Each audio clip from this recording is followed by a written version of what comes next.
Welcome to the Hall of Fame podcast, your local source for the 2024 Philly season, where you get hot takes from even bigger idiots than you find on local media. And now your idiots, I mean hosts, Chris Fuzzy Lahiff, Jeremy J.V. Vroman, and Keith Darth Pooh Newman.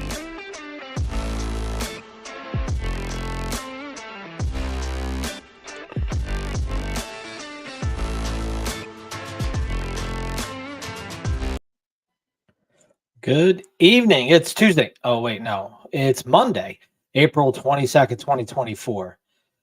We got back-to-back sweeps, bats coming around, starters rolling, bullpen sputtering, and maybe some more on this, the 10th episode of the Hall of Fame Club podcast. I am Jeremy J.V. Vroman. I'm joined by Chris Fuzzy Lahiff and Keith Darth Pooh Newman. How we doing, fellas? Doing great. Doing good. Thank you very much, sir. That was very, very kind of you.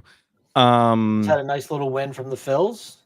Yeah, we just finally? had the opener to a very interesting series. I believe this is going to be the first test outside of the back-to-back sweep we just had. And I think this is a nice little shutout opening. And he looked. Did Ranger not look great tonight? Again, I mean, the last time we were on, he started the game, didn't he? And the game was over.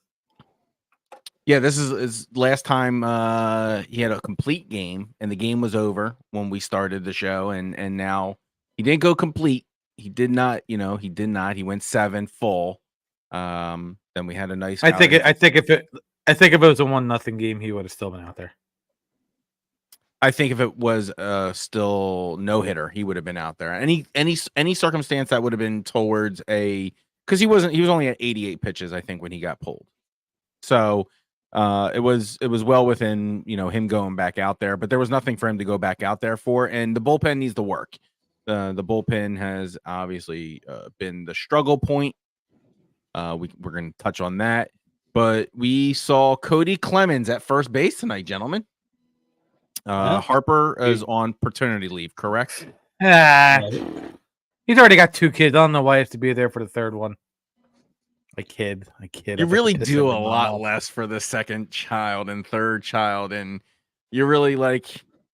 By the time I was the third child, like I there's clearly like books for my brother, and my mom kept everything. By the time I come around, things are just like in Ziploc bags and not even kept. Like there's none of my work from kindergarten left. My brother has stacks of stuff. It's okay. It wasn't great work. Did you ever see the Seth Meyers bit on the third kid? No. YouTube. You got to YouTube it. It's literally Casey. Puts herself to bed. She cooks herself something to eat.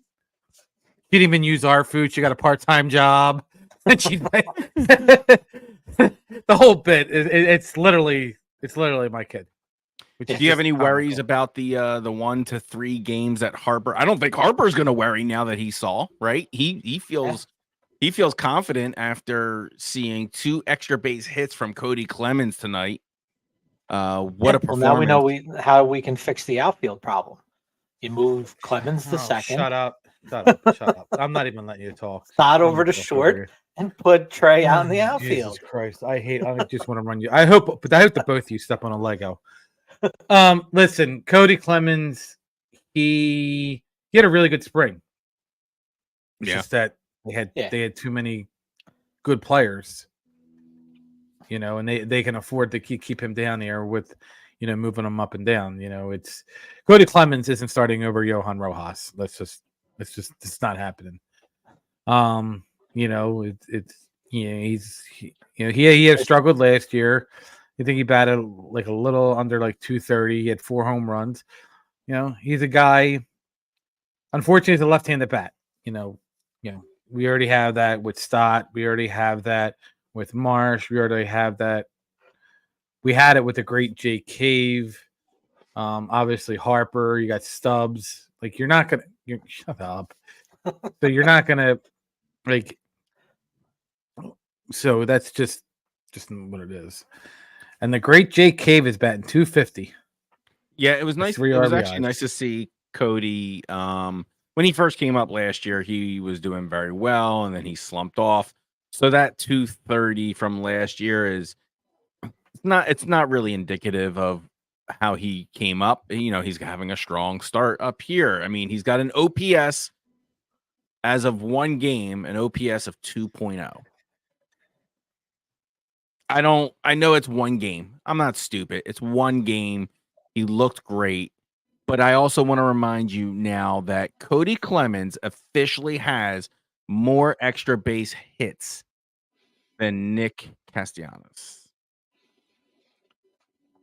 So, serious question. If he continues having a good 3 games while Bryce is out and continues to play well in AAA, do you look at moving Castellanos and bringing Clemens into that spot? If Castellanos play the outfield? is less than 200. Who's Does picking up a Castellanos play the $20 million outfield? a year contract? I don't know. I'm saying you look into it at least. I don't know who go for I'm it. not. I don't have any personal like Castellanos to me. I love what he's done for the team and all that stuff. But if we can say goodbye to Rhys Hoskins, who's been with the team for a bajillion years with dry eyes, I'm not going to have a problem with saying goodbye to Castellanos if it means strengthening our lineup. Listen, you can trade Castellanos. Some team out there is going to need a right-handed bat. I don't think the Phillies are trading him, to be honest with you. You know, I mean, listen, if you trade him, you got to trade him to a last place. You got to trade him to a last place team, and even then, I don't even know if he has a no trade clause. So he might have a no trade clause. He does. I'm pretty certain at $20 million a year, I know that was the talk at the end of the playoffs last year. I know that's not. I know 20 million isn't the new like rich contract, but it's still it's still meaty contract, and I do think that he has a no trade. You can check me out on that one, JV, but I'm pretty certain. Yeah, I'm pretty certain at $20 million it affords you a few things, and no trade is one of them, or at least a trade. Okay. But let's be honest. We're talking further down the line. Castellanos we're in the first 30 days of baseball. It's hard for us to kind of still comprehend that, but we are in the first 30 days of baseball. And that means you're going to have your guys who couldn't quite start. They're going to start coming back. And we have that scenario happening, hopefully, I think soon. I don't know how long Taijuan Walker's rehab in AAA is. I do know he was assigned to that a few days ago. He threw 100. He threw 101 pitches the other day. Listen, we argue about this all the time. The Phillies are not going to a 6-man rotation, so you can take that, crumple it up, and just shoot it like a Josh Hart 3 because it's going to work. So, but he is definitely Sanchez has to be Sanchez is the lone man out. Well, so your top Walker, 2 ERA guys are not gonna get relegated to the bullpen. Let's talk about the money situation, okay? Let's because Walker is a very expensive starter for not being good at what he is, but he is an absolute inning destroyer.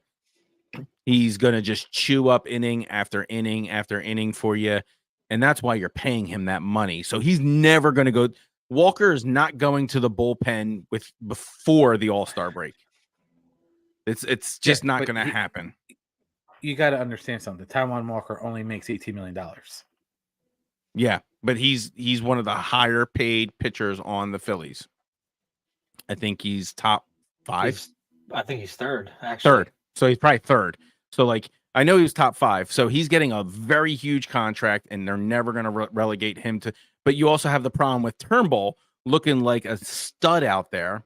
So are you telling me Sanchez is going to get the bump because he's been doing fine too? He had one maybe rough go, but for the most part, Sanchez looks fine. What did he do? He didn't do anything wrong. So I don't really have an issue with a 6-man rotation. The Phillies have done it previously. It's not like it's a weird thing to do anymore. And I can't believe we have this problem. This is a problem. It's a terrible problem to have. But you still can option Turnbull, but why would you do that? The dude's hot. And I think you still need a more solid long relief in the bullpen still. And so that's where I think Turnbull probably is just going to head to. Dickie Beans is going to leave. He's going back. I don't know. He had an amazing, first game, and then now he got blown up last night. So I think we're going to see probably, and this is what we got right here. We got Rich Johnson. Thank you very much. Turnbull going to the pen. You listen. You are all out of your goddamn mind. Turnbull is not going to the bullpen. It is Sanchez. Plain and simple. How much is Sanchez's contract? Sanchez is a little over $750K. Yeah. So I mean, Turnbull's $2 million. Yeah. So if you're going on the money aspect, that's definitely Sanchez going out there. Yeah, and remember, I think Sanchez is not going to overtake Turnbull. Listen, Sanchez had good outings, and like I said, they were against Colorado, and I get it. He had the 2 bad starts. You also got to realize, like, if Sanchez goes to the bullpen and Walker turns around and just absolutely stinks, you have that luxury of putting Walker in the bullpen and putting Sanchez out there. And you have the same thing with Turnbull. If Turnbull comes out and has 2 bad outings, what is it going to hurt to put Turnbull in the bullpen and put Sanchez in there? Like, you can rotate, but if you're bringing Walker back, someone has to go to AAA. No, we already said Pinto. Dickie Beans. Right, Dickie Beans is gone. Yeah. Like, stop it. He's the guy's. It's that's how bad he was. I forgot how much. Right, a beer and a hot dog is his ERA. Like, he was so bad it's stuck in my nightmares. Can't forget about him. I mean, he almost blew the whole game for you. I mean, we were all starting to worry that the game was blown. I was like, just give up a home run, and then he hit a batter, and I was like, never mind. Yeah, that was like, exactly. I think now. And I'm in agreement with you. Like, you're talking about setting up like almost like a trial spot and like doing a run in the slot. I think it's just a simple conversation with Wheeler and asking him if he's comfortable with the 6-man rotation. You're suggesting the same thing with just a 5-man rotation. I'm suggesting do 3 cycles, 4 cycles. You're going to get 4 looks from each of those guys. And then you'll have a clearer by mid-May. You'll have a clear decision of who your 5 starters should be. But I don't see anything wrong with running it. I don't think it damages you, but Wheeler has to say yes. In a little over, he's pitched 9 2/3 innings. He's given up 18 hits and 12 earned runs. And 5 walks. That is terrible. Pinto. Dickie Beans?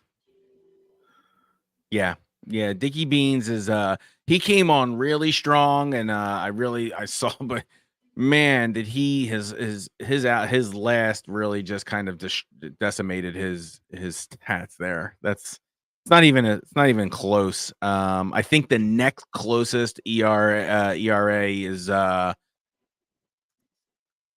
who has the next highest? Probably Soto, right? Probably Soto with an 8-1. Yeah, Soto. I think he had like a 9+ going into this game tonight. So yeah, there's definitely bullpen work to be done. You've got Alvarado and Dominguez both sitting with a pair of 5+ there. Not good. I mean, you're almost 6. As a pen, they're at a 5.78. So it's the worst ERA bullpen in the league right now. Like, it's the bullpen is almost, they've been going out. They went on the 7-game win streak because of their offense. And it's crazy. Big enough leads. And guys like Ranger and Wheeler and going so deep.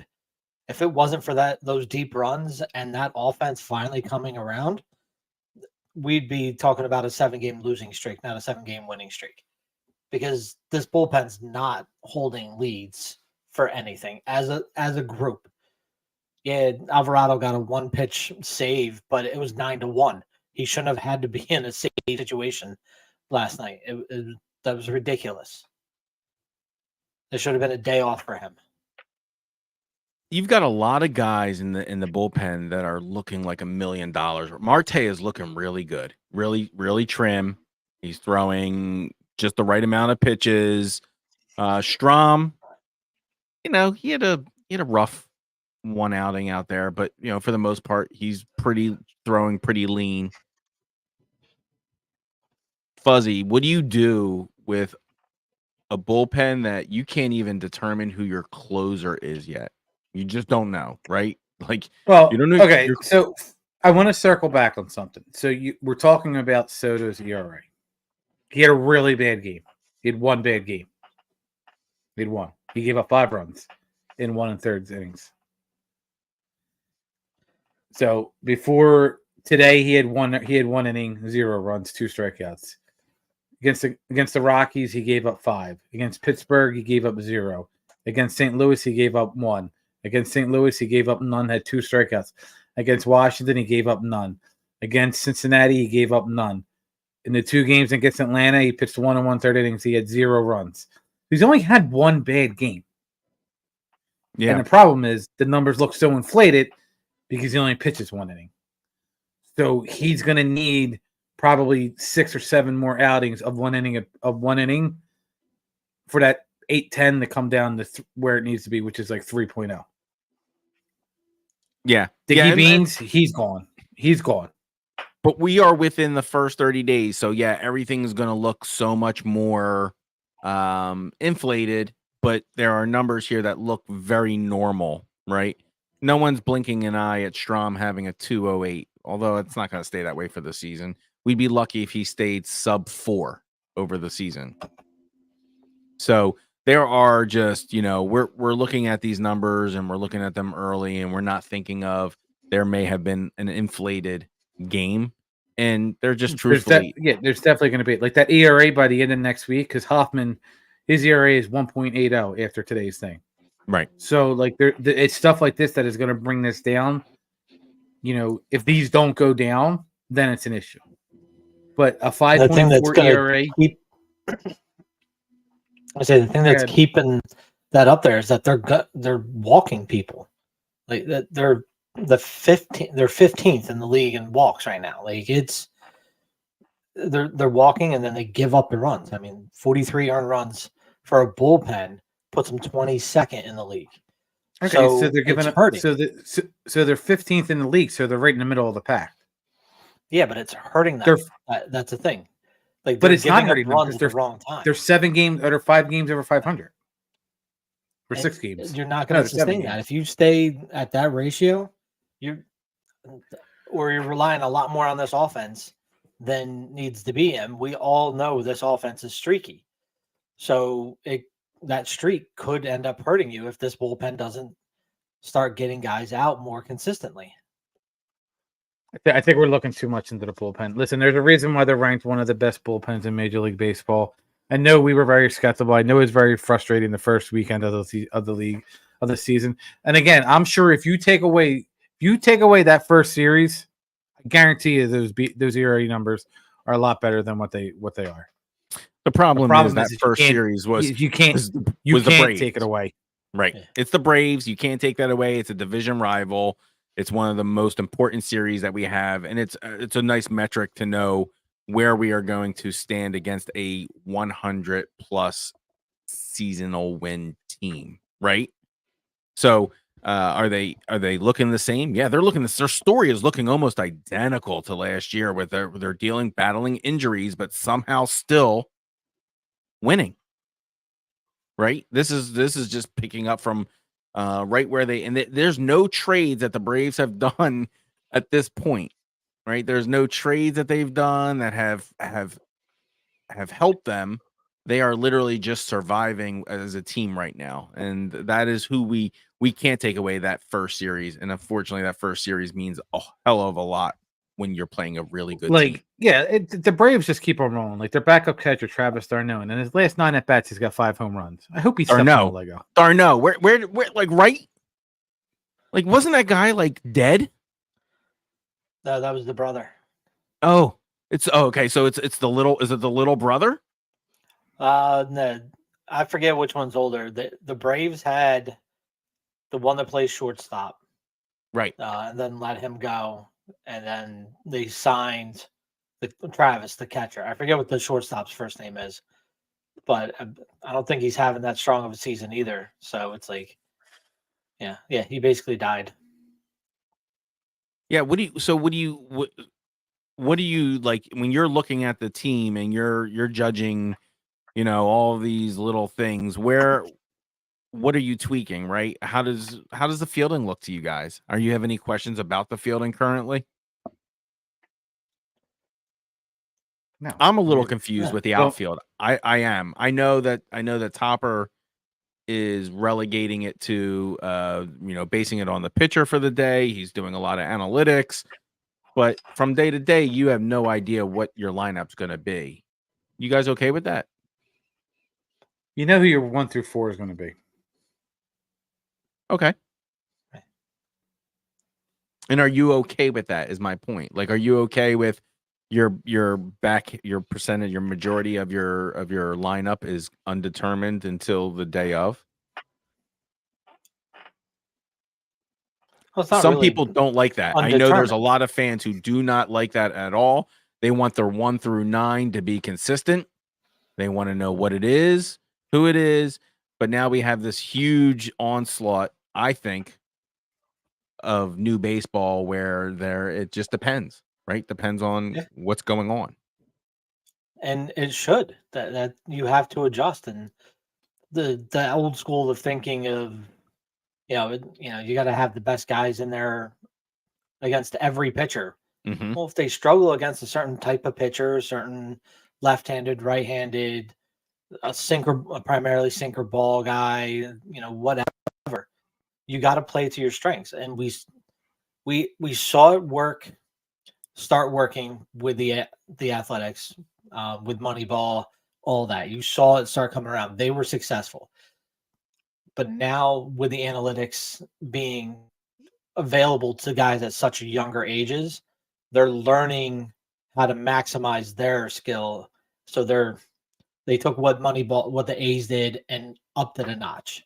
So now these guys are really good across a lot of stats, and now you're starting to nitpick some of these positions out. And I think that's just the way baseball is going. It's the way it changed.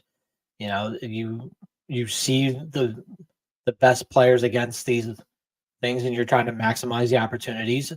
And I think the players appreciate it because now they're getting maximum opportunities to put up these numbers that affect their contracts.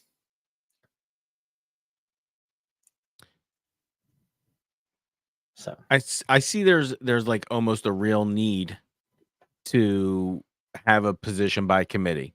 I do. I just don't know if only the first 4 is. I thought maybe a few positional players, but half of this team, right? You don't know where your lineup is 5 through 9. Now, do you ever use those 5 through 9? What happens if 1 through 4 slumps? Do you ever use those? Do you ever put them in the back hole? Like, I think that lineup's a little more set down to maybe 7. Just maybe not necessarily in which order, but it's going to be the same 7 guys, 7 to 8 guys. I think that change that you're seeing is really just the matchups with Marsh and Rojas and the left and center field, the mix there with Witt and all of that. I think Casty used to have the 5 spot, moving though. them around. But Casty used to have the 5 spot. He was like a solid 5 or 6 guy. Right now, there's not. And I used to have 2 good working knees. That's my point. What do you do? It's not guaranteed anymore. He's batting 7. Right, and 1 through 4 is guaranteed, or do they have the flexibility of being like? What happens if Turner starts stinking it up? What happens? Like JT was in the 5 hole last year at times.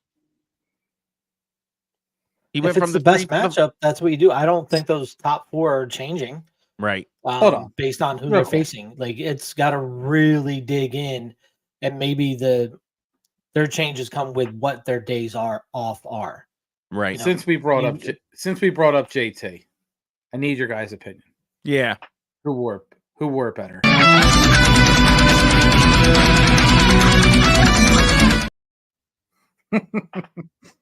I think third cut was the better wear. Was what? It looked like more of a Savannah Banana like outfit to me. Yeah. But it was Maybe it's the one from the new trailer that came out today. that was awesome. I watched it 9 times within the first 3 minutes it came out. I just think that there's a real issue with the uniforms like across every team this year. That him looking like a giant banana or a Wolverine or whatever was like the least of Frank's the yellow problems. mustard. Right. He was righteous. The color itself, a little distracting, a little too highlightery, if you ask me. But I don't know. This is the decision Nike has made, right? Like they're. I haven't heard any type of like we're sorries or anything like that. They just don't care. Right.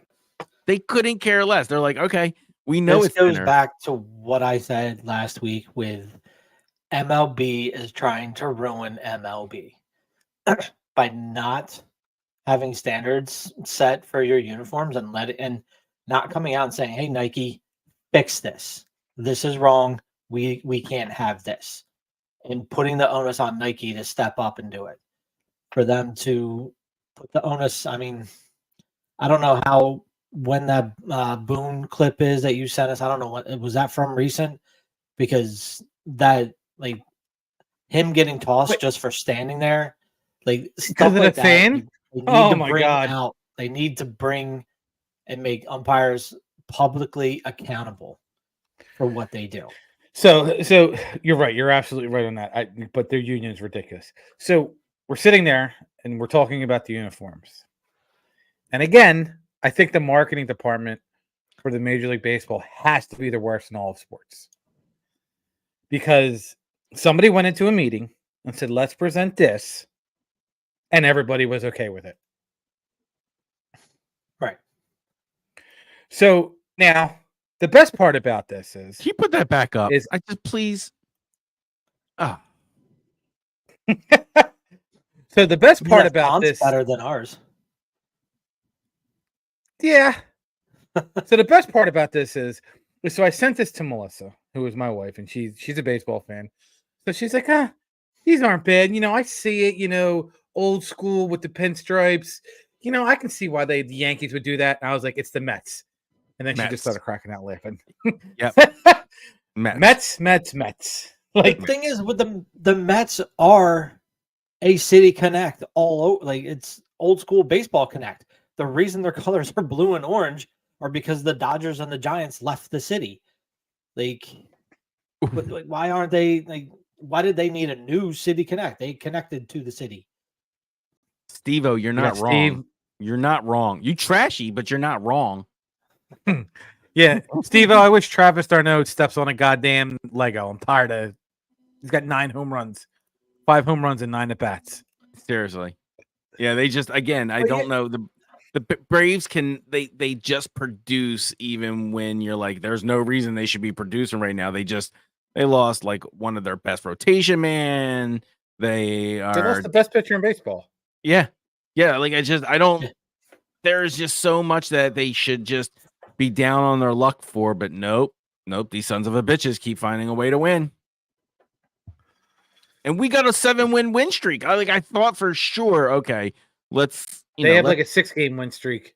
I know. They're mad. They're just on it. Cannot gain ground with the Braves. They had 7-3 in their last 10. Yeah, they had 7-3. It just dropped. Like they just broke their win streak. But I mean, And no, they're not. Did they lose yesterday? I could have sworn that MLB.com has them on a 1-game losing streak. Yeah, but their last 10 is 7-3. So yeah, I thought they lost. 8-2. I thought they did because I was trying to watch. I was trying to see how they were how they were kind of like matching up, and I was like, damn, man, we went on a tear, they went on a tear, but early, right? It's early, but we want this. We want to be in a good position where we know our guys are going. It's baseball, so we're gonna slump. We got Casty in the middle of one right now. Can this be defined as a slump? Because I always have this conversation with people. What constitutes a slump? When is it a slump versus when is this just how the guy is?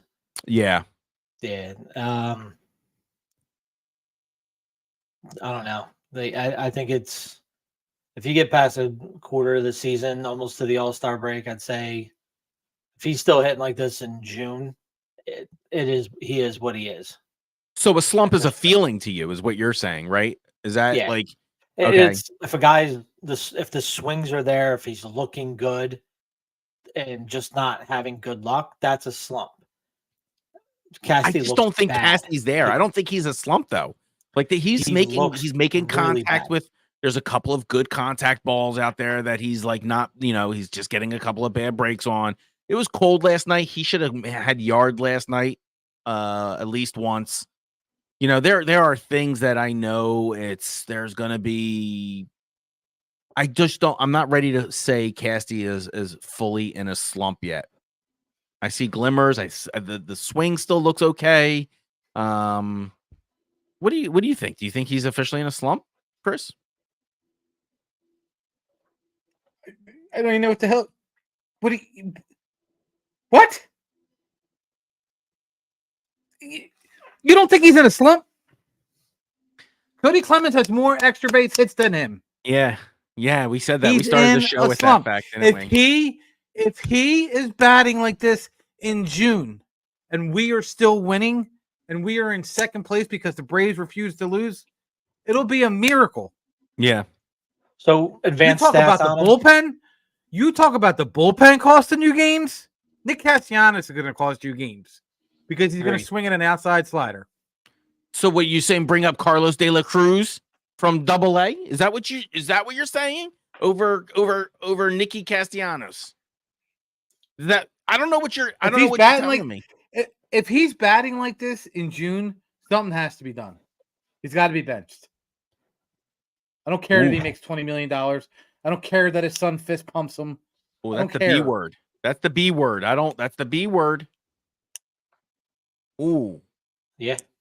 Out of 58 batted balls, yeah, he's barreled up one. Jesus, maybe he is one barrel on it. It was probably the one Contreras threw him straight down the middle of the stinking pike. I just still see the mechanics. That makes me hot. Yeah. One batted ball and 58 hits. Like, that's a disgrace. It's a disgrace. And it's like, and then here's the thing. It's going to be more scrutinized because it's Philadelphia and we want our guys to perform. You don't give Nick a standing ovation. Stop it. Nick is not the type of dude who gets a standing. No, he's not the dude. No, I know. But and like I said, he struggled in the first season, so I don't know. I don't know what you do. Like you got to do something. He's going to get a standing O. You don't. He's going to. He's the type of dude who would be like, dude, just rub some dirt on it. If you lost like your hand in like a mining accident or something, he'd be like, rub some dirt on it, dude. He's gonna tell you to rub some dirt on it because the ball that he swings at is gonna be low and outside and in the dirt. And he's gonna say, here, use this dirt. Ooh. That's the thing. Like, I would not throw that dude a fastball. Like, I know Philadelphia fans are very passionate and they love their teams, but I've said it before that they're not all the brightest fans out there. Sometimes they're blindly passionate for this team. Listen, I say it all the time. There's enough fans out there that are going to go, this worked for Trey. Let's try with Casty and see if it works. They're different ball players. It's not.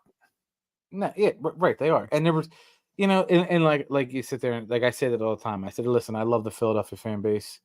They're very passionate. They're very smart at times, but they're also some of the dumbest at times. And I'll call them out on it.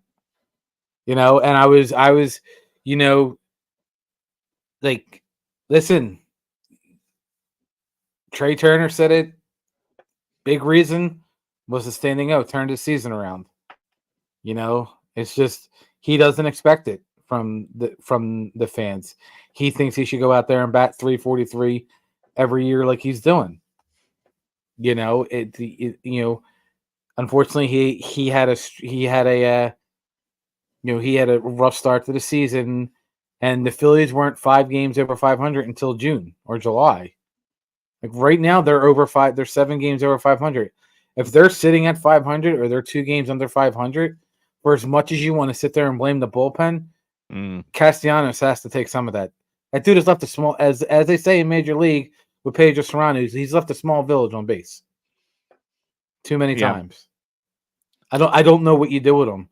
You know, Kevin Long is this and Kevin Long is that, but when you go out there and you swing at a ball 6 inches off the plate, and the umpire was like, "Nah, you didn't swing, dude. You swung.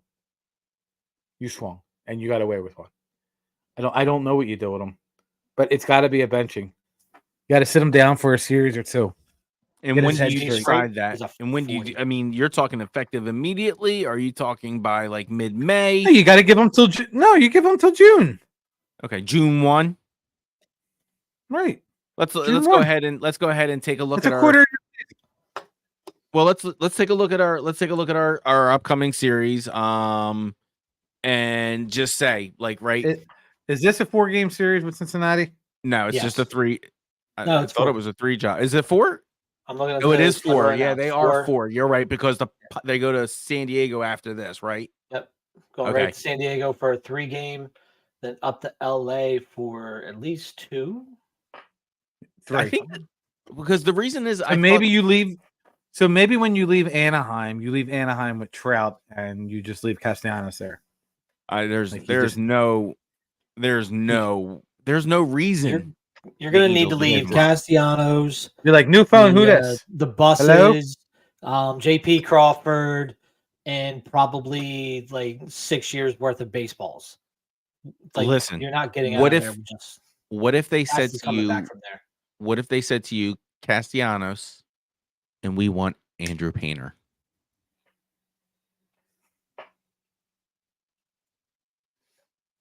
Wow. You saying bye-bye Andrew Painter? What do you use to make your team better? Your players and Pitching. Your prospects. You can use pitching all you want. Don Brown was untouchable. Your pitching. Kyle Drabeck was untouchable. Yeah. Kyle Drabeck was untouchable. All these players were untouchable. Andrew Painter is supposed to be, I think, if he ever is healthy, is supposed to be the future of baseball pitching. That's all I've heard for the last 3 years now. So was Tyler Green in the 90s when he came out of Wichita State, and we were going to trade him to Montreal from Randy, or it was either Montreal or Seattle for Randy Johnson, and the GM was like, "Nah, I don't want to give up on Tyler Green." Again, I hope that GM steps on a Lego too. Well, you're not bitter at all, are you? If the season ended today, I'm a very bitter. I hold grudges. I'll fight Larry Brown for not taking Paul Pierce instead of Larry Hughes. I'll fight him right now. Yeah. If the season ended today, the Phillies would clinch the first wild card spot. So we're good. Let's taking a look at the you got the Braves, obviously just killing it. You've got the Brewers killing it in their division. Dodgers are not killing it in their division. They're really not. We would have a better record. 2 or 3 to the Mets. Right. We would have a better record. Mets are 7-3 in their last 10. What is that? Both all 3 of the top teams in the East had like 6 and 7 game winning streaks. The Mets is the third spot, is the third wild card right now. So it's the Phillies, the Cubs, the Mets. So if that's telling you anything on the sad state of affairs of baseball, that should be it. Yeah. All right. We have sweeps that we love. I mean, we played the Rockies. They are legitimately the bottom of the barrel when it comes down to, I think, their last place in all of. Yeah. Okay. They have 5 wins. Right. And then previously before that, we took on the White Sox. How are they looking How's Oh, how they're how worse than they're actually worse than the Rockies. there We we got go. 3. There we go. So are you both instilled with confidence? Like, we're looking really good, right? We're really confident, but we just demolished the 2 worst teams in all of Major League Baseball. Is this a real thing? Is this a real win streak, or did we just get lucky with a soft schedule? I think Well, it we was a soft extended it to schedule 7. that. Say How that, about Fuzz. yeah, you go, JV. All right. I would say I think it was that soft schedule helped turn some of these guys around, and we'll see against the Reds and the next week as well, and the next schedule, the next series, to see if it really did turn these guys around. And I think that's going to be a indicator if Casty is. I think it's a little more showing. Then you may not have to wait all the way until June 1st. So. And what's your take on this one, Buzz? Is beating the best teams a jump start to better things, or is it just they did what they were supposed to do and they still have something to prove? I don't think they have anything to prove. Listen, the Phillies are a good baseball team. There's no doubt about the Phillies being good, bad, or indifferent. They're a good baseball team. People wouldn't come here to play for a bad baseball team. Plain and simple. You play the teams on your schedule. Now, if they would have lost 2 out of 3 to each of these teams, we would be losing our goddamn mind. Not losing my mind. They did what they were supposed to do. They swept them right out of the ballpark, as they should have. They moved that broom right across the street and got on a plane, flew to Ohio, and then they beat, Cincinnati, who just manhandled the Pirates, who were hot, and now the Pirates are back to 500. And now I think Cincinnati's 12-11. So I mean, the Pirates very well. well. The Pirates also did us in. Like we went 2-2. Yeah, it was a split series. I wouldn't say it was a done. split Neither team series. did each other in. It was a split series, sure. But if you take a look at it and you're gonna break down that entire series, I felt like we were outplayed. I felt like our wins were within reason to each other, but I just felt like we were outfielded, outplayed. Now since then, I will say we have had an uptick on better fielding and all of that. So I'm actually in the agreement with you, JV, that this has been it's a good jump start. And that even though we came off of a terrible loss to the Pirates, I think right before we got into the Rockies, and we didn't exactly thrash the Rockies in the first game either. Right? We cut that kind of close. And I think it went in. Isn't that the game that we had the walk-off on? Bohm's walk-off? Yeah. Yeah. So like there's like these things that Not like, Bohm. Castellanos. it was Casty's walk-off. Okay. No, Yeah. Casty walked off the Pirates, not the Rockies. Or did he do both? Now you got me. I thought it was Bohm that walked off the Rockies. I remember Casty walking off the Pirates and on that 4-3 win, because that was the one where we threw him a fastball down the middle of the plate when the guy hasn't. Oh, okay. You're talking about the 10th inning. 10th inning Bohm, right? He was the walk-off. No, that was Pache. He came in for Schwarber. That's right. Pache was right. You're right. Thank you. Yeah, and now exactly. Right. And so now you've got like these 2 series that you take the sweep on, and look at this momentum, right? We're taking the momentum to the Reds. That was beautiful tonight. That was really a beautiful, like, it was just everyone. I wouldn't say everyone was eating, but it just felt right. So much raking. I mean, and our guys are getting good contact, right? They're getting good, even, I'm not saying that's why I'm having a hard time calling Castellanos in a slump so early. That's like my only difficulty here. And you're right, Chris. You're 100% right. There's nothing that I think Kevin Long can do. This is all a Nick Castellanos problem. We're 23 games into a season. He's batting 193. Right. You guys just ripped the bullpen for having an atrocious ERA, but Castellanos gets a pass. Ooh, No. ooh. Like it's got to go both ways. No, I didn't. I love this bullpen. I think they're amazing. No, but I'm saying you're talking about how bad the bullpen is. You know, Soto's got the 8.10 ERA as a bullpen. They're 5.40.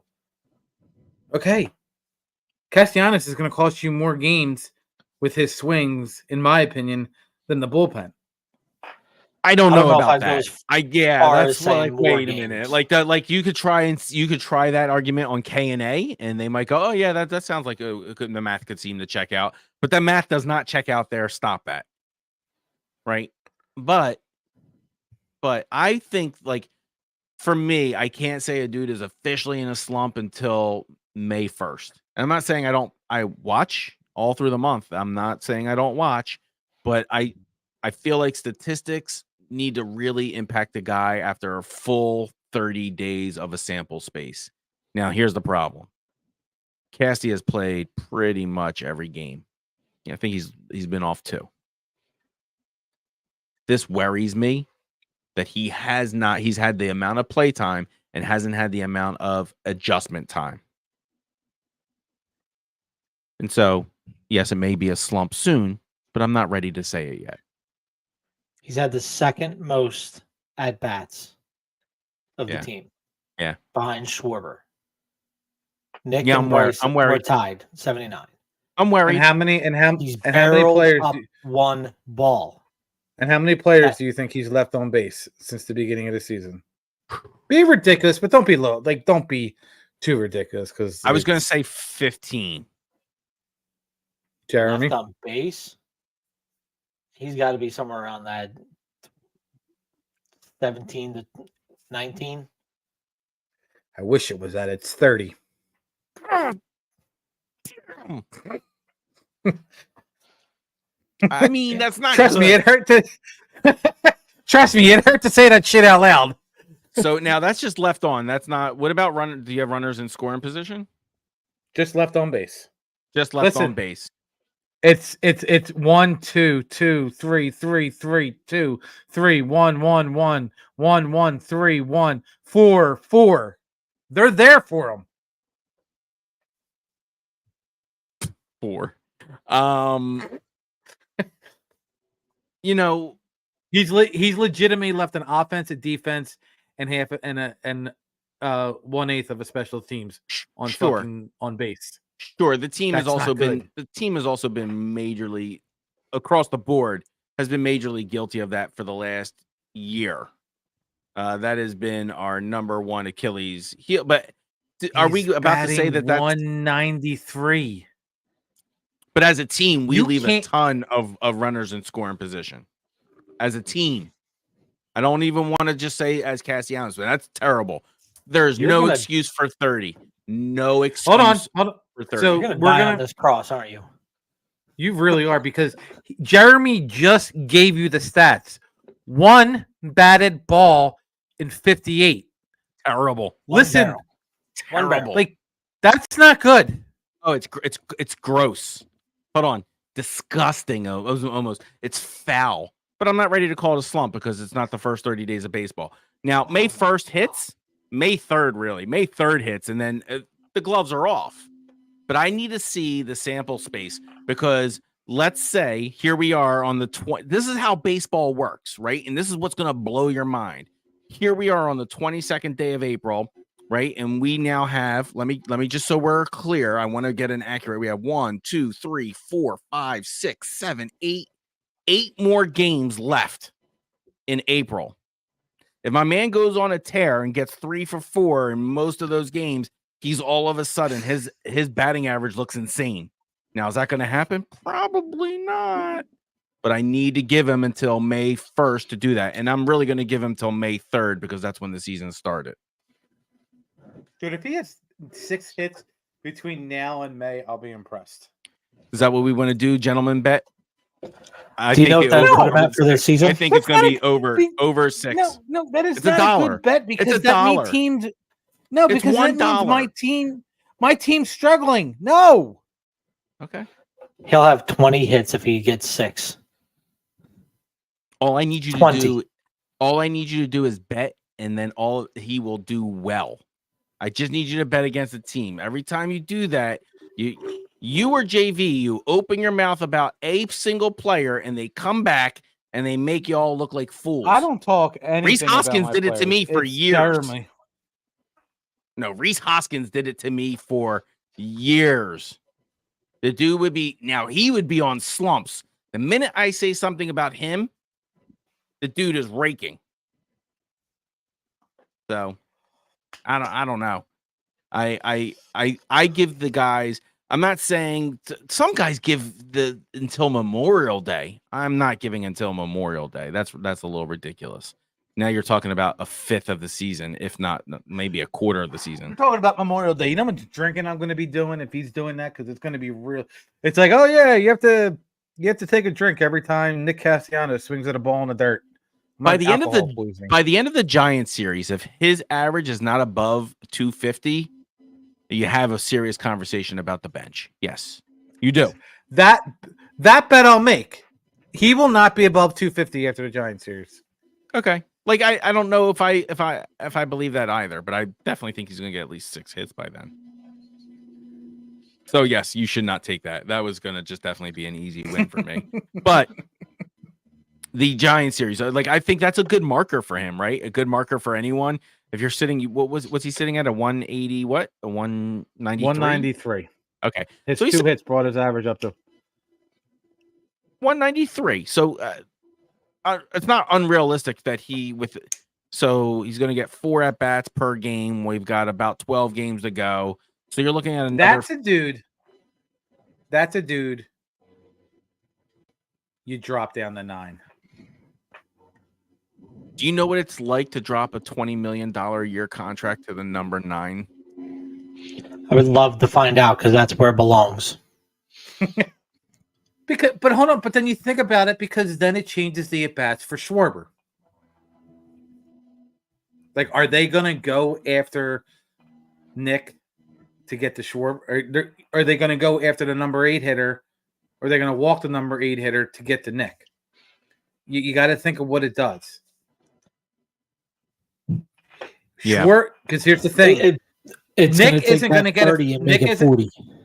Nick isn't going to get a fastball. Schwarber will. No, he's all down and away. Baseball is. No, he's going to get down and away. Everyone's seen Nicky's tape. He's getting down and away. Everyone. As a matter of fact, except for the Pirates. Helen Keller just sent a telegram over, and she said down and away on Nicky Castellanos. I'm going to hell. It's okay. I have someone to talk to. Yeah, and I'm not saying CYO. Yeah. So here's where I am willing to say, if this were June and we were looking at this exact scenario, I would of course say the guy's in a slump. But there's just a benefit of the doubt with the law of large numbers, and I know baseball runs on a statistical anomaly at all times. Right? There's every season we see 50 new things that have never happened before. And so I just want to make sure that I'm giving him the benefit of the doubt and I don't call him a bum. Now, Dickie Beans, you're a bum. You need to go back to AA or AAA and get some reps in. So here's my point. We had this conversation in the beginning when we first started doing this show. And it was, we held Rojas to a standard that he's got to bat 250. He's got to do this. He's got to do that. And people are like, well, if he bats 210 and he gives you the defense, that's what you would get from your pitcher because of the number 9 spot. And we said have a higher standard, right? Have a higher standard. Why is this not going? Like, why would Topper be scared to put him at 9? Because put him at 9, put him away, put him down at the bottom of the lineup. It could protect him. It's again, I know it's going to change the way the game is played because of Rojas' speed. But listen, there's a different approach between 1 out and there's a different approach with 2 outs. Because with 1 out and you got Rojas on second with either a walk or a single, he's stealing. Like, I feel like it's inevitable. That dude should have 75 stolen bases by the end of the year. He's just fast. Now that changes the at bat going now because while yes, you can throw low and away to Castellanos, but if that ball goes in the dirt, Rojas is on third. There's things you have to put into the mind. This is where baseball in my mind I go crazy and I think about plays before they even start. It changes everything. You got a runner on first. Castellanos is at bat. Rojas steals second. The count's 1-0. Do you go back and do you throw another dirt ball low and away? And if the catcher doesn't get it, Rojas is going to take off. Do you do it? Like you just don't. You don't know. Like you don't know. It to me it changes the way you look at the baseball. Now, if Castellanos starts to hit, fine. You put him back into the 9 spot. You put him back in the 7 spot.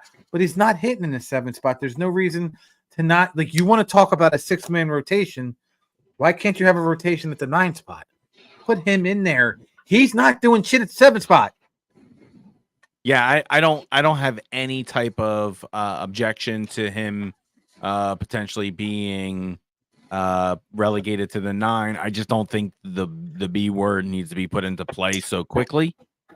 Or if you have even a better game plan than benching him, like what's your options? So now you have Rojas, Pache, and Marsh in the outfield. That's your outfield. Why are you? Sometimes you might need to send that message. I don't know if you put Pache out there. You have Witt. You see if you can bring his average up. Right, who's also on the struggle bus, but you again, right? But he's not getting enough at bats. It goes back to, is he gonna hit when he gets the at bats? We don't know. Right now we know what we have. Right now we know what we have with Castellanos. Yeah, don't know if it's gonna stay that way. I actually looking at things. I'm not disagreeing with you now with him being in the 9 and getting Rojas on base. If Rojas is on base, maybe that will get Casty more fastballs. Because like you said, you don't want to put that ball in the dirt because Rojas has a 29.9 sprint speed, feet per second. That was crazy. 30, like Trey Turner is the only other Philly. He's 4th fastest in the league right now. Yeah, I was going to say he's got to be top 5. I was just about to say that. And it's like what you can't throw curveballs, you can't throw sliders. You got to be careful on what you throw because if you throw a changeup, he's probably going to steal and get there on you. If you throw these balls in the dirt, he's going to take 2. He's going to take 2nd, maybe 3rd from you, and possibly even get around and score. So it's a way to manufacture runs with your 193 hitter without having to touch the ball. Yeah. Just by putting that threat there. So, and if Rojas continues to go on the upswing like he has been the last few games, I don't hate it. Well, I personally don't hate any movement of the lineup. I am not. You're going to find that I'm very untraditional when it comes to that. I personally don't think the lineup needs to be carved in stone. I don't think anyone should be guaranteed anything. And I do understand that there's a certain mentality behind it. Guys feel comfortable being, I know I'm the cleanup guy. Schwarber knows I want to be the leadoff guy. Then I understand that. But I don't think anything should be guaranteed.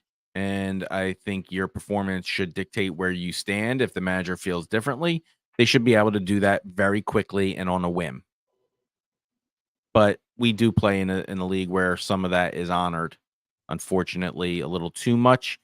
But I need to know that there is definitely a message that can be sent to Castellanos.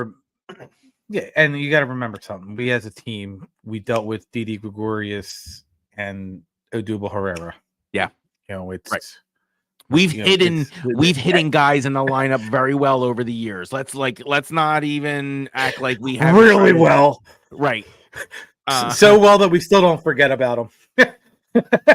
Right. Right. And with Joe Girardi, you had to hide Didi. Oh, look, hold on. Didi is like the guy who is when he's hitting and he's great. That dude's eating. But when he is not, dude, he's your negative war guy. That I will Right, give and you. that is what annoyed me is because he was so loyal. Like, no, dude, bring up Stott. Like, Stott's been training with Harper. It's been all this, and this is crazy. Like it's not. It's whoo. It's just like, nah, dude. Like you.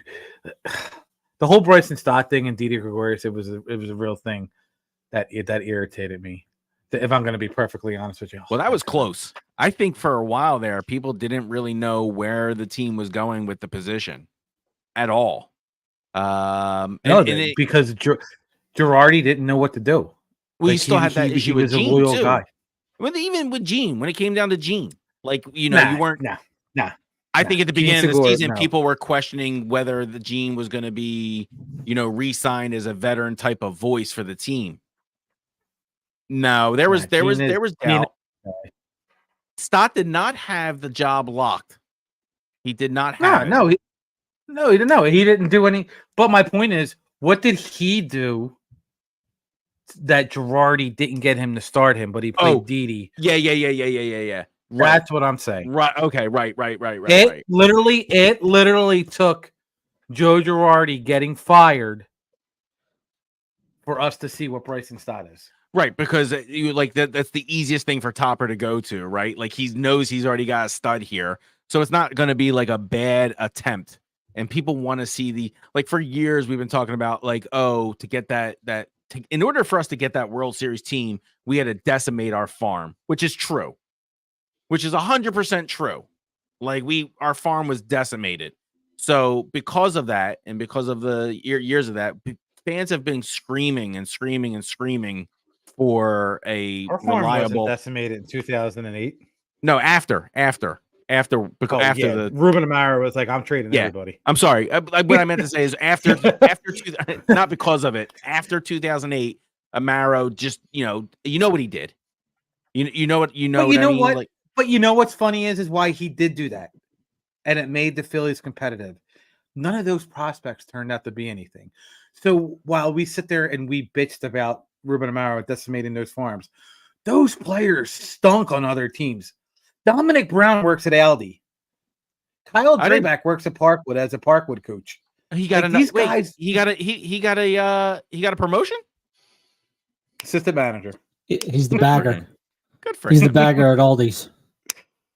I am under the mindset that Amaro, it's not that he just the prospects, it was the prospects themselves. It was the confidence that players have in coming to the city.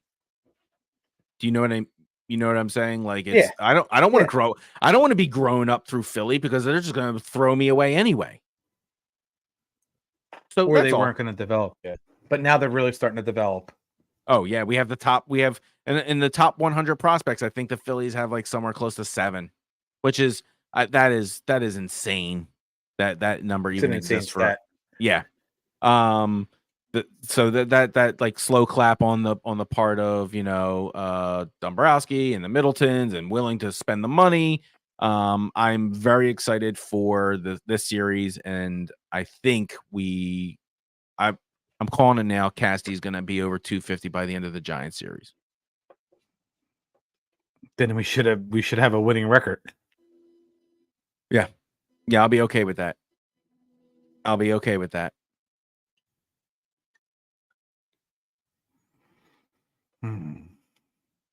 No, we went a little over. Yeah, we did, but it was worth it. It was worth it. We came on a common. Listen, I think it might have been the first time we ever had common ground, Fuzzy. We didn't really argue this time. I feel like we had a real moment tonight, and that touched me right here. So, for the record, 4 of the top 100 are Phillies. 4 on MLB prospect list right now. I thought it was closer to 7. Okay, 4. Damn. Still 4. We had 0 at one point. We owed people. Yeah, we had -3. That's how many top prospects we had. And I know Peter's been on it for 4 years, but there was a time after I think 2011, 2012, we had nothing. We had nothing work going for us. So, listen, I'm very excited. I think you guys are too. We wouldn't be this passionate about it if we weren't. I know people listening wouldn't be this passionate about Phillies if they didn't care. And so we appreciate you for joining. Remember to hit, what did they say? Hit the like and subscribe button. Yeah, hit the like and subscribe button on YouTube. That's what these kids are saying nowadays. So if you've been listening, you enjoy what you got, please don't forget, you can always leave a comment and we will put it up during the podcast. We'll get to it, even if it's I'm a little annoyed. We haven't had anything really ridiculous in the last 3 episodes for me to like put out on social media. Like, this is the nonsense we said today. It's been 3 weeks without nonsense. I'm sure we need to break that trend next week. Yeah, I'm sure you can scour and find some sort of stupidity. No. I'm talking about nonsense. No, I'm talking about I probably said something. You said, welcome to the show. I'm JV. Challenge accepted. There you go. Challenge accepted. Listen. I got you next week. Don't worry. Listen. The only nonsense that we have is this.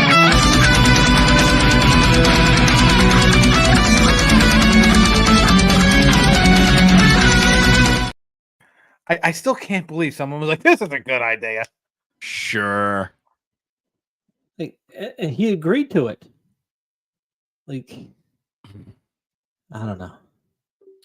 Well, I'm sure we have the rest of every Friday, every season to complain about it. Every Friday home game. I don't care as long as they win games. Wear whatever you want. As long as they win games.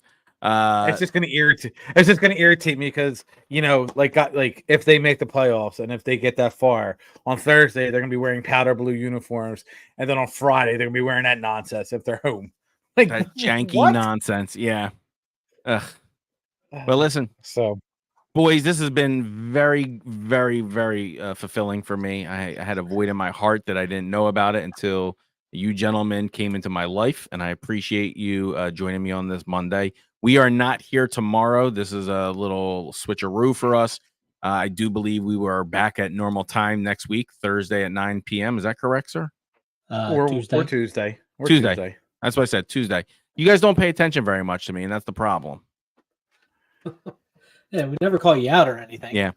So for myself, for JV, and for Fuzzy, we appreciate you joining the Hall of Fame Club podcast. Have a great night. Good night. Okay, put that down.